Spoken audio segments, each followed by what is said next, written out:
गुरुदेव के चरणों में कोटि कोटि प्रणाम, गुरु शक्तियों के चरणों में कोटि कोटि प्रणाम।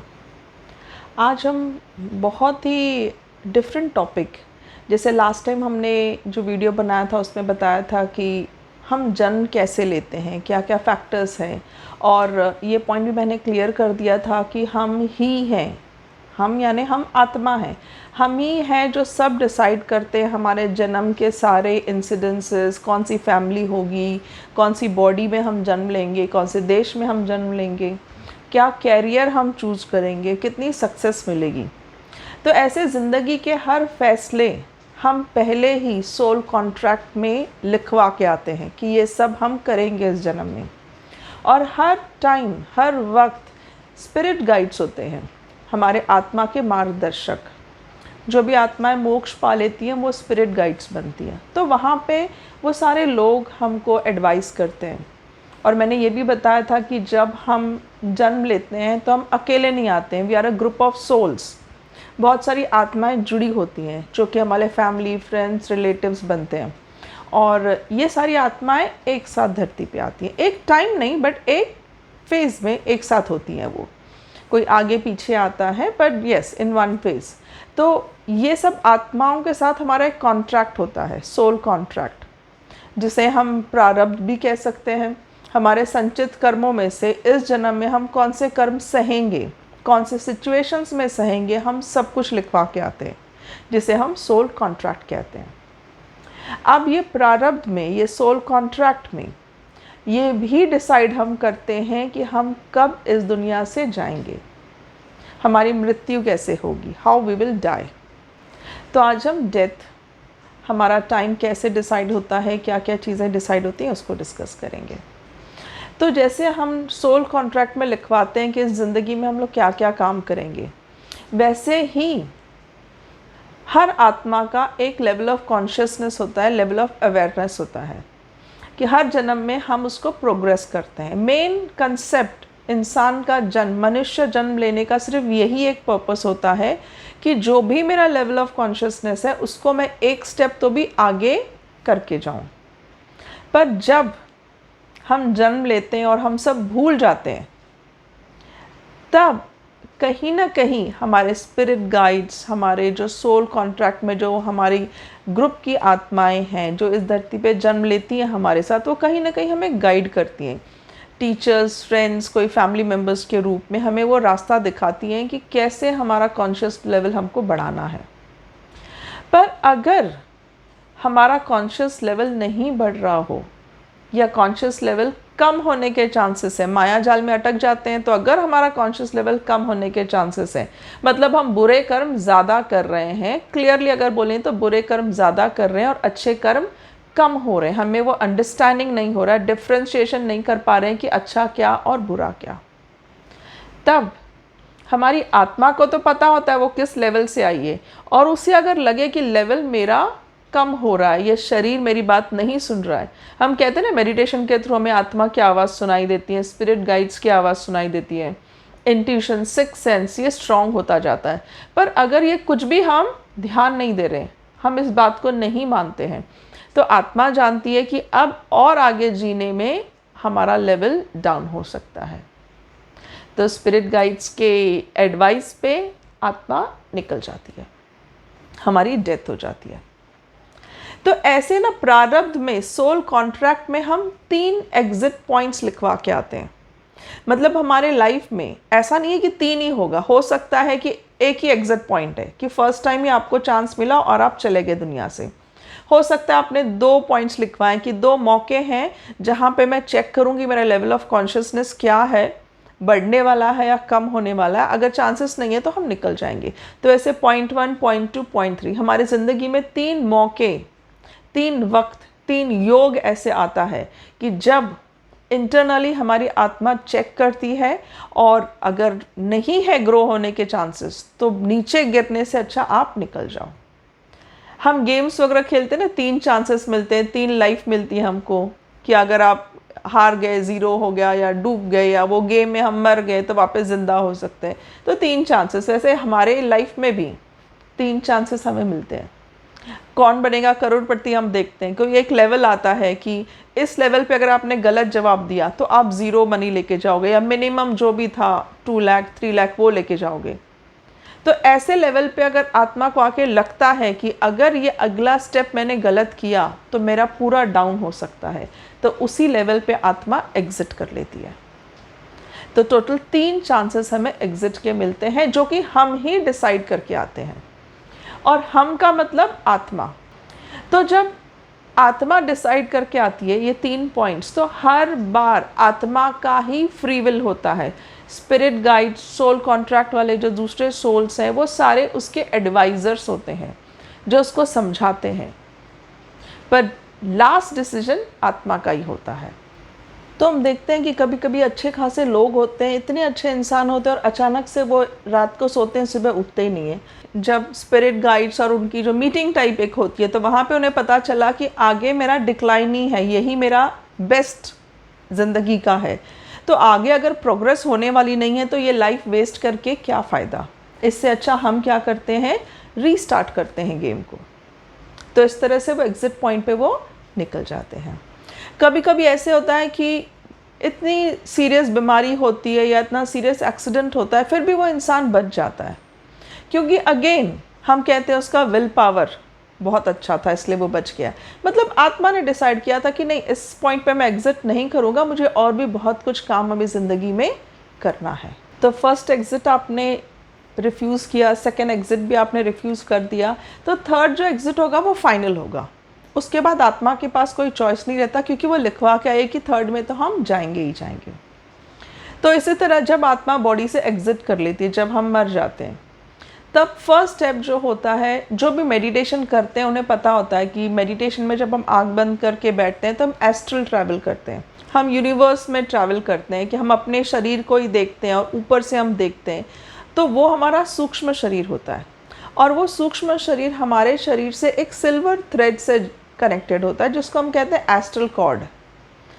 तो फर्स्ट थिंग जो होता है वो एस्ट्रल कॉर्ड कट हो जाता है, मतलब हमारे आत्मा का हमारे शरीर से कनेक्शन ख़त्म हो गया। उसके बाद हम शरीर के अंदर नहीं आ सकते हैं, और फिर आत्मा कारण शरीर को लेके ऊपर ट्रैवल करती है। कारण शरीर मतलब वो सारे हमारे अनफुलफिल्ड डिज़ायर्स, जो भी कारण, वापस जन्म लेने के जो कारण है, इस जन्म में जो हम कारण लेके आए थे, और जो भी बचे हुए कारण है वो सब लेके वो चले जाती है। अब हमने बहुत सारी फिल्मों में भी देखा है कि हमारे कर्मों का लेखा जोखा चित्रगुप्त महाराज जो है वो ऊपर बैठ के करते हैं, सब चीज़ लिखी जाती है। यम देवता के पास हमारी पेशी होती है, और वो सब चित्रगुप्त पोथी पढ़ के बताते हैं हमने ज़िंदगी में क्या किया क्या नहीं किया, एक मूवी की तरह। सेम वो एग्जैक्ट रियलिटी है, हमारी पूरी लाइफ एक मूवी की तरह चलाई जाती है, जिसे हम लाइफ रिव्यू कहते हैं।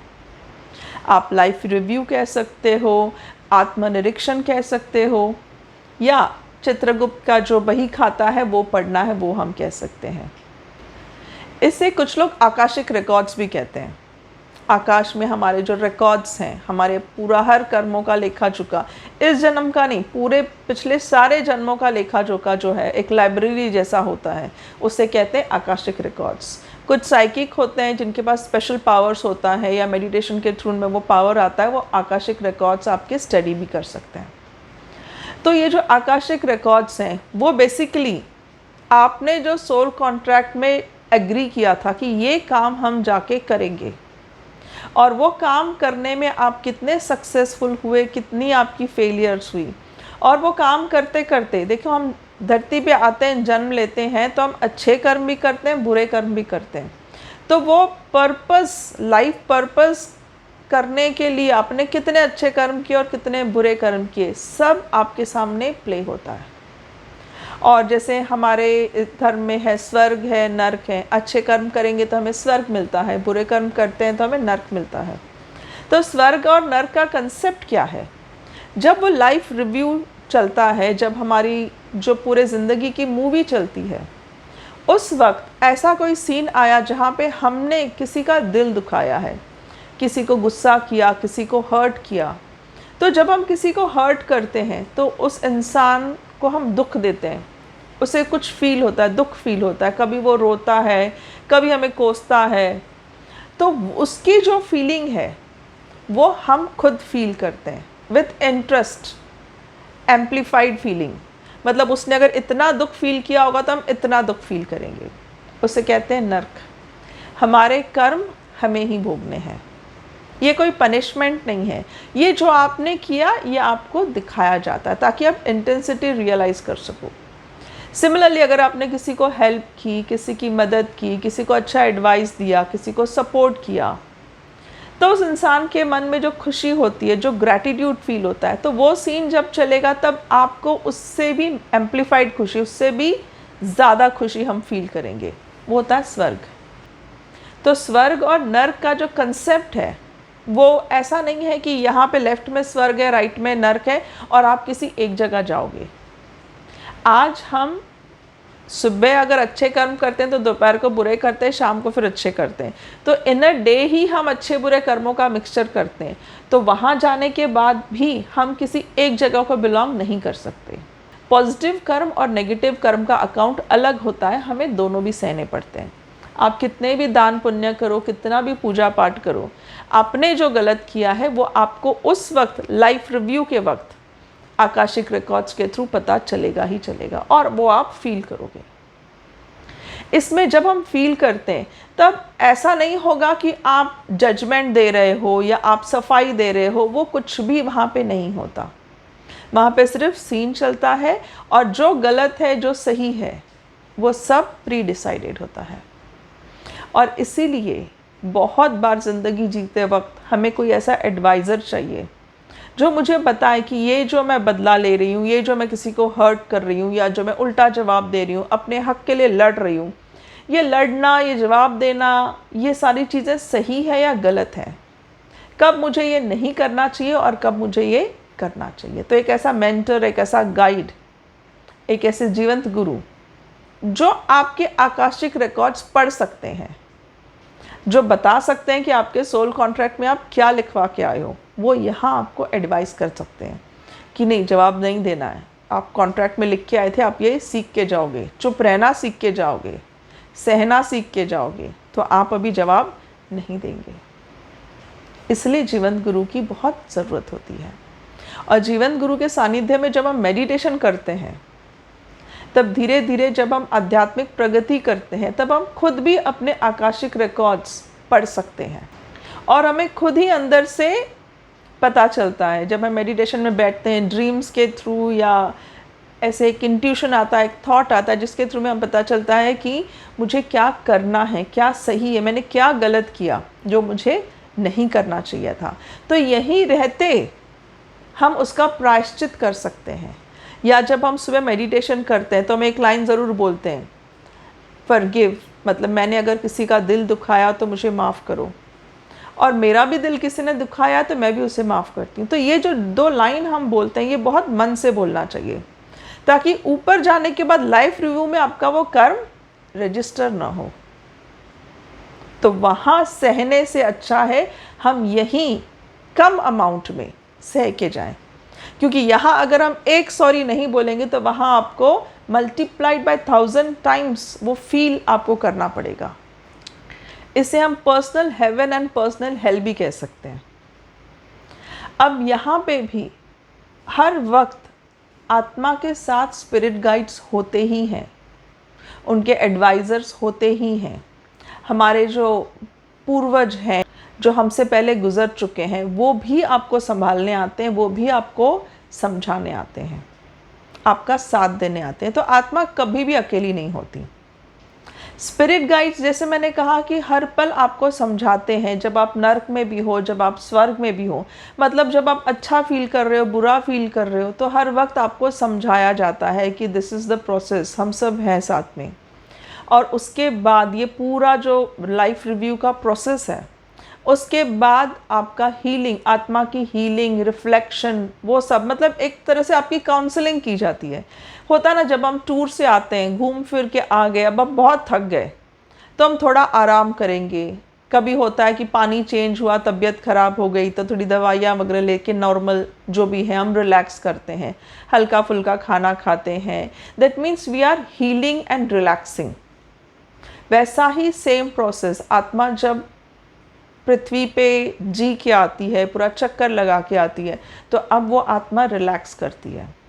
हील होने के लिए उसको थोड़ा सा टाइम चाहिए, रिफ्लेक्शन के लिए कि क्या क्या मैं प्रॉमिस करके आई थी, क्या गलतियां हो गई, ये क्यों गलतियां हुई, और ये सब हीलिंग के बाद अगेन आपका नेक्स्ट स्टेप क्या होगा वो डिसाइड किया जाता है। नेक्स्ट स्टेप में अगेन जो मैंने बताया था, हम जन्म कैसे लेते हैं, क्यों लेते हैं, किसका डिसीजन होता है, वैसे ही इस आत्मा का भी जो नेक्स्ट स्टेप होगा, क्या वो नेक्स्ट बर्थ के लिए रेडी है, क्या वो नहीं लेना चाहती नेक्स्ट बर्थ। मतलब इनवॉलेंट्री एंड वॉलेंट्री, आत्मा की मर्जी चलेगी या आत्मा की मर्जी नहीं चलेगी, ये भी फिक्स्ड होता है। सपोज कोई आत्मा है जो अपने कार्मिक अकाउंट लेके आई है, मतलब उसके कुछ संचित कर्म है, इस जन्म में भी वो कुछ कर्म करके आई है, अच्छे बुरे दोनों, तो उसको ये ऑप्शन नहीं मिलेगा कि नहीं मैं जन्म नहीं लेने वाली, अब बस मेरा हुआ। उसको जन्म लेना पड़ेगा, ये हो गया कंपलसरी। वॉलेंट्री कब होता है? जब कोई माध्यम, कोई जीवन गुरु, कोई भी इंसान जिसने अपना कॉन्शियस लेवल इतना बढ़ा लिया है कि वो मोक्ष प्राप्त कर चुके हैं, तो वो जब ऊपर आते हैं तो उनका चॉइस होता है कि वो जन्म ले या जन्म ना ले। बहुत बार मोक्ष धारण करने के बाद भी, मोक्ष का मतलब ये नहीं कि आप परमात्मा में मिल जाते हैं। मोक्ष का मतलब जैसे हमने 14 लोकों की यात्रा की थी, तो मोक्ष इस जनलोक में हम जाते हैं। जनलोक के ऊपर है तपलोक और सत्यलोक। तो वहाँ के लिए अगर आपको जाना हो तो आपको कुछ एक्स्ट्रा ऐसे अच्छा कुछ करना पड़ेगा, जिससे आपको, जैसे हम कह सकते हैं कि प्रमोशन चाहिए, आपको उतने पॉइंट्स कलेक्ट करने पड़ेंगे। तो पॉइंट कलेक्ट करने के लिए सिंपल तरीका ये होता है कि वो जो मोक्ष प्राप्त कर चुके होते हैं, या तो वो स्पिरिट गाइड्स का रोल प्ले करे, वहीं पे जो न्यू आत्माएं आती हैं उनको गाइड करें, या तो वो धरती पे जन्म ले एज अ जीवंत गुरु, एज अ माध्यम। इन्वेंटर्स होते हैं, साइंटिस्ट होते हैं, जो एक पर्पस लेके आते हैं कि हम ये करेंगे, इन्वेंशन करेंगे, जन कल्याण, बेसिकली लोगों का कल्याण करने के लिए, कुछ अच्छा करने के लिए ही वो जन्म लेते हैं। सिंगल पॉइंटेड फोकस के साथ वो जन्म लेते हैं। तब ये जो आत्मा नीचे आई है, हमने बचपन में बहुत स्टोरी सुनी थी कि हमारे जैसे 7 लोग और होते हैं, तो हमें लगता है कि इस दुनिया में ही 7 लोग हैं, पर इस दुनिया में 7 लोग होना ज़रूरी नहीं है। क्योंकि होता है ना, अब जैसे मुझे तो नहीं पता मेरे जैसे दिखने वाले कितने लोग हैं, क्योंकि मैं इतनी फेमस नहीं हूँ, पर बहुत से लोग जैसे फिल्म स्टार्स से, पॉलिटिशियन से, उनको तो सारी दुनिया जानती है। तो क्या उनके जैसे दिखने वाले सेम 7 लोग हैं क्या? नहीं है। तो ये जो 7 लोग या 7 जन्म हम जी रहे हैं, ये मल्टी डायमेंशनल या मल्टीवर्स का कंसेप्ट है। मल्टीवर्स में हम 7 जगह एक साथ जीते हैं। जब मल्टीवर्स की बात आती है, तब मैंने डायमेंशंस के वीडियो में बताया था कि लीनियर टाइम नहीं होता है। लीनियर टाइम मतलब हमारा टाइम सिस्टम कैसा चल रहा है, पास्ट, प्रेजेंट, फ्यूचर। अगर मैं प्रेजेंट में हूँ तो मैं पास्ट में नहीं जा सकती, फ्यूचर में जा सकती। बट मल्टीवर्स में वो कंसेप्ट नहीं आता है। हम यहाँ से कहीं भी टाइम ट्रैवल कर सकते हैं, पास्ट में भी और फ्यूचर में भी। तो सिमिलरली मेरी जो आत्मा है, उस आत्मा के अंश 7 बार जन्म ले सकते हैं, एक साथ भी हो सकते हैं और आगे पीछे भी हो सकते हैं। इसे हम कहते हैं सोल फ्रैक्टल्स। एक पूरे सोल का फ्रैक्शन, 7 फ्रैक्शंस होते हैं, 7 पार्ट्स वो एक साथ जी सकते हैं। अब ये सब क्यों होता है? क्योंकि आत्मा जो होती है, जैसे मैंने वीडियो में भी बताया था कि हम जन्म क्यों लेते हैं। हम जन्म लेते हैं उस चीज़ को एक्सपीरियंस करने के लिए। जैसे हमें कोई समझाता है कि ये बुक है, फ़ोटोज़ हैं उसमें मिठाइयाँ हैं, फ्रूट्स हैं, फल हैं, बहुत सारे डिशेस हैं खाने की, तो हमारी इच्छा होती है कि अरे ये मिठाई कैसे टेस्ट करती है। वो फ़ोटो देख के हमें सेटिस्फैक्शन नहीं होता, हमारे मन में इच्छा जागती है कि हम ये डिश खा के देखें, वो डिश खा के देखें, ये फ्लावर ये कैसे लगता है। फ्लावर तो पता है, पर इसकी खुशबू कैसे होती है, सामने से वो फूल कैसे दिखता है। तो इस लाइफ को एक्सपीरियंस करने के लिए आत्माएं, एक टेम्पटेशन होता है उनको, तो इसलिए वो एज अ टूर करने जन्म लेती हैं। तो हमारी बहुत सारी इच्छाएं होती है, आत्मा सब कुछ सीखना चाहती है। वो इंजीनियरिंग भी करना चाहती है, मेडिकल भी करना चाहती है, वो अकाउंटेंट भी बनना चाहती है। तो ये सारी चीज़ें आत्मा एक टाइम पे भी सीख सकती है और अलग अलग टाइम पे भी सीख सकती है। तो जर्नी थ्रू लाइफ जब हम करते हैं तो सारे जो अंश है आत्मा के, सारे फ्रैक्टल्स जो हैं आत्मा के, जब सारे मोक्ष पा लेते हैं, सारे मोक्ष की स्थिति में आ जाते हैं, तब पॉसिबिलिटी है आत्मा हायर लेवल, एक और अपर वाला लोक ट्रैवल कर पाए। पर मैंने जैसे कहा कि हर वक्त आत्मा के पास अपना फ्री विल होता ही है। वो अगर फ्री विल से डिसीजन लेती है कि हाँ मुझे लाइफ रिव्यू करवाना है, मुझे आगे स्वर्ग नर्क जो भी है आगे जाना है, मुझे हीलिंग करवाना है, रिफ्लेक्शन करवाना है, देन आई विल डिसाइड, या जो भी मेरे लिए डिसीजन लिया जाता है इसको वापस साइकिल को रिपीट करने मुझे नेक्स्ट बर्थ लेना है कि नहीं। तो ये सब आत्मा का फ्री विल है। पर कुछ आत्माएं, कुछ लोग हम कहते हैं ना, मरने के बाद उनका इतना अटैचमेंट होता है फैमिली से कि वो छोड़ना नहीं चाहते फैमिली को। तो ऐसे लोग, जब मैंने 14 लोगों के बारे में बताया था तो मैंने कहा था एक भूलोक और उसके ऊपर भूवर लोक, जो पितृलोक भी कहते हैं। पितृलोक कहते हैं यहाँ पे, या तो वो प्रेत योनि का भी लोक है। तो अगर हमारे अच्छे कर्म हैं पर हम अटैचमेंट की वजह से जाना ही नहीं चाहते, हम वापस आना चाहते हैं धरती पे, तो वो थोड़ा टाइम आपको रेस्टिंग पीरियड पितृलोक में, आप मतलब आप नहीं आगे जाना चाहते, आप वहीं अटक जाओगे। पर ऐसा नहीं कि आप हमेशा ही अटके रहोगे, क्योंकि आपके एडवाइजर्स, स्पिरिट गाइड्स आपको समझाते रहते हैं। पर कभी कभी अगर आत्मा समझना ही नहीं चाहे तो हम कहते हैं ना री इनकारनेशन, पुनर्जन्म होता है उनका। तो पुनर्जन्म के केस में क्या है कि आपने लाइफ रिव्यू करके उस हीलिंग प्रोसेस को करके पूरा आप उसको ज़ीरो करके बर्थ नहीं लिया है, आपने फोर्सफुली जन्म लिया है, वो सब चीज़ों को कट करके, क्योंकि आपको विश दिया जाता है, आपका विल वहाँ पे माना जाता है। तो जब आप पुनर्जन्म लेते हो, अब सपोज आप 45-50 ईयर्स के थे विद अ फैमिली, बट आपने अब जन्म लिया, आप तो अभी पैदा हुए हो, चलो 2 साल में आपको याद आया कि मैं यहाँ रहता था, जैसे आप बोलने लायक हुए, आपने बोलना शुरू किया, तो आपकी फैमिली जो है वो 50 ईयर्स की फैमिली और आप हो 2 साल के। तो आप इस बॉडी के साथ भी इनजस्ट कर रहे हो और उस फैमिली के साथ, उनके साथ भी अनजस्ट होता है।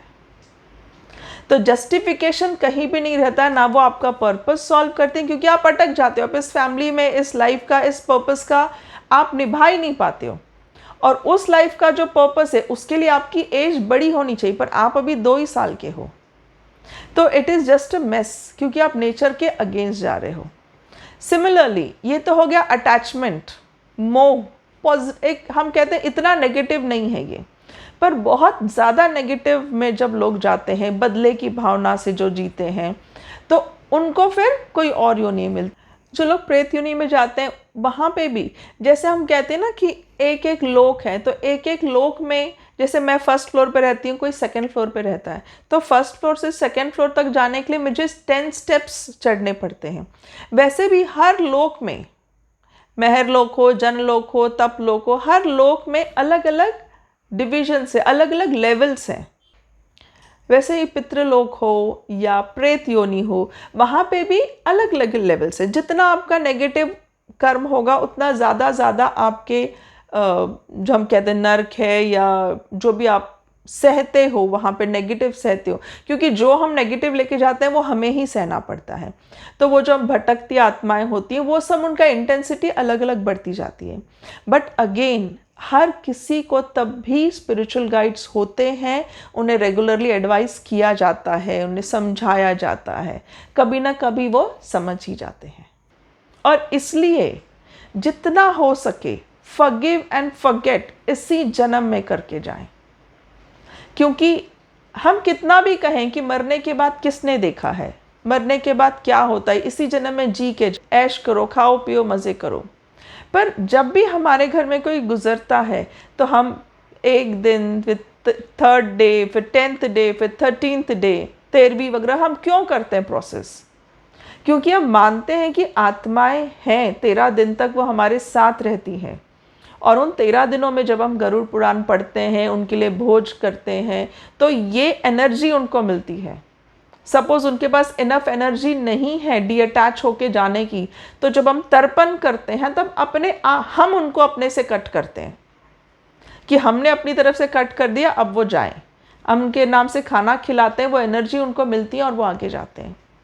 फिर हम 40 डेज़ का सूतक भी करते हैं, क्योंकि वो 40 डेज़ आत्मा संघर्ष कर रही है, ट्रैवल कर रही है। फिर हम 1 साल के बाद वर्ष श्राद्ध भी करते हैं।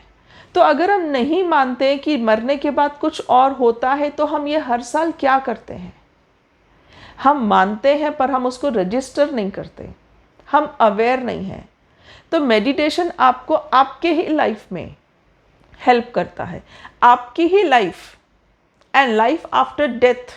Death is not the end, end के बाद भी लाइफ है, end is the new beginning.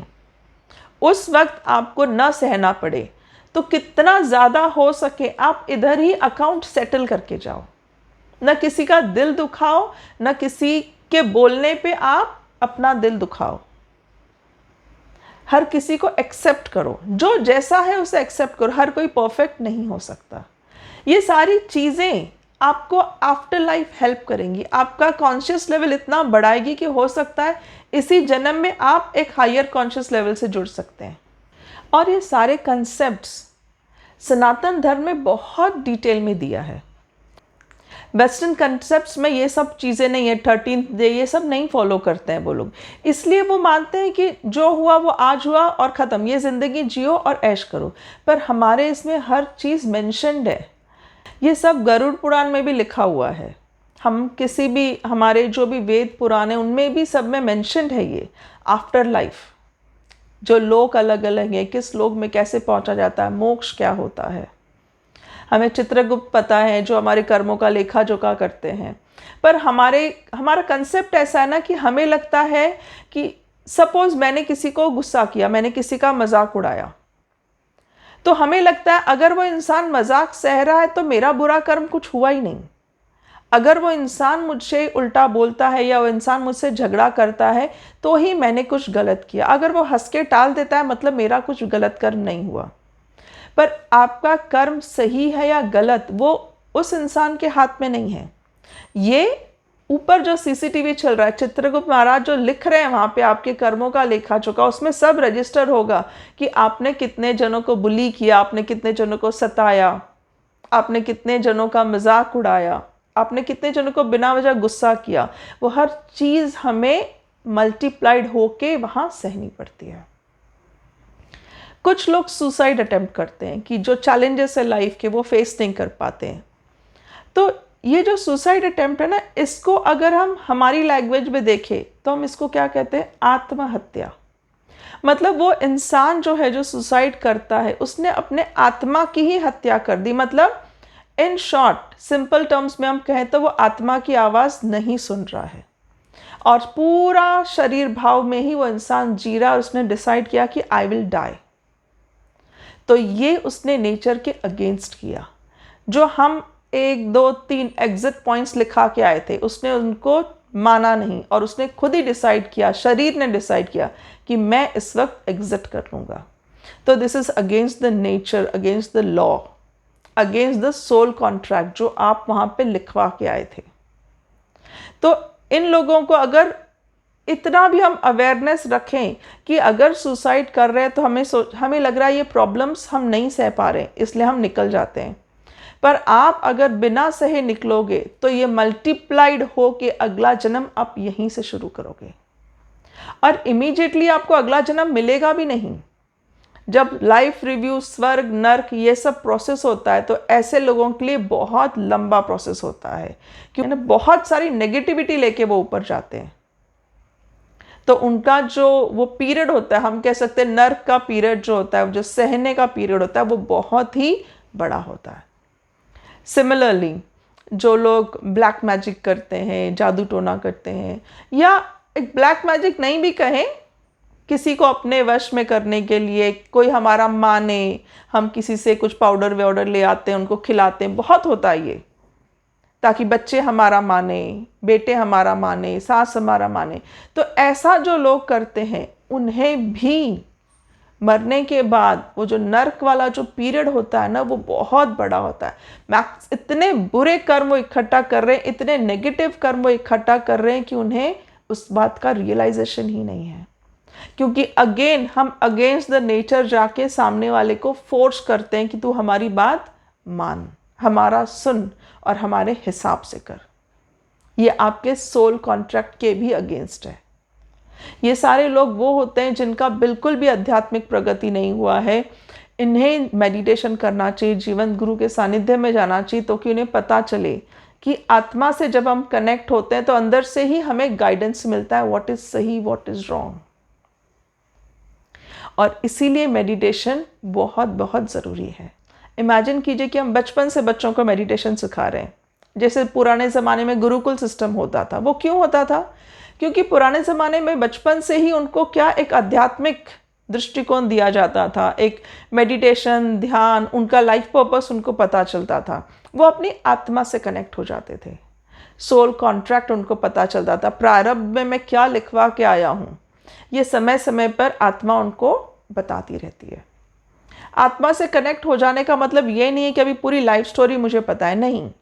इसका मतलब है कि every moment of my life I am aware कि ये मेरी किस्मत है और ये मेरी किस्मत नहीं है, यहाँ मुझे आवाज़ उठानी है। तो समय समय पे गाइडेंस स्पिरिट गाइड्स का, हमारे सोल ग्रुप का, हमारी आत्मा का हमें मिलता रहता है। और आज के युग में गुरुकुल सिस्टम नहीं है, हमारा एजुकेशन सिस्टम चेंज हो गया है। और ये अच्छी बात है कि हम कुछ अच्छा भी सीखते हैं, हम डिफरेंट लैंग्वेजेस सीखते हैं, डिफरेंट सब्जेक्ट सीखते हैं, पर साथ ही साथ कलयुग में आध्यात्मिक प्रगति करना बहुत ईजी है। वहाँ पे जो उनको 14 साल 15 साल सिर्फ वेदों का ज्ञान, गीता पढ़ो, ये सब उनको कंपलसरी होता था, उसके बाद वो सीख सकते थे। आज के टाइम पे वो बहुत ईजी हो गया है। समर्पण मेडिटेशन जो हम करते हैं उसमें आपको सिर्फ गुरु से कनेक्ट होना है। जब हम जीवंत गुरु से कनेक्ट हो जाते हैं तो उनका ज्ञान अपने आप हमें ट्रांसफ़र हो जाता है, हमें अलग से कुछ पढ़ने की ज़रूरत नहीं पड़ती है। समर्पण मेडिटेशन एक बहुत ही सिंपल मेडिटेशन है। आप सुबह शाम आधा घंटा मेडिटेशन कीजिए जीवंत गुरु के गाइडेंस में। समर्पण मेडिटेशन के क्लासेस मैं लेती हूँ मॉर्निंग 5 o'clock। जो भी इंटरेस्टेड है उसे ज्वाइन कर सकते हैं। आप ऐसे सोचिए कि आधा घंटा हमने भगवान के नाम किया, फॉर आवर प्रोग्रेस। गुरु शक्तियों से यही प्रार्थना है कि आप सब मेडिटेशन से जुड़े, किसी भी गुरु को मान के, किसी भी जीवंत गुरु को माध्यम मान के आप अपनी आत्मा से कनेक्ट हुइए। समर्पण मेडिटेशन में हम सिर्फ एक ही गोल को लेकर चलते हैं कि हर कोई अपनी आत्मा की आवाज़ सुन पाए, ताकि उसे लाइफ में हर मोमेंट में गाइडेंस मिले। आप सबको स्वामी जी का खूब खूब आशीर्वाद। जय बाबा स्वामी।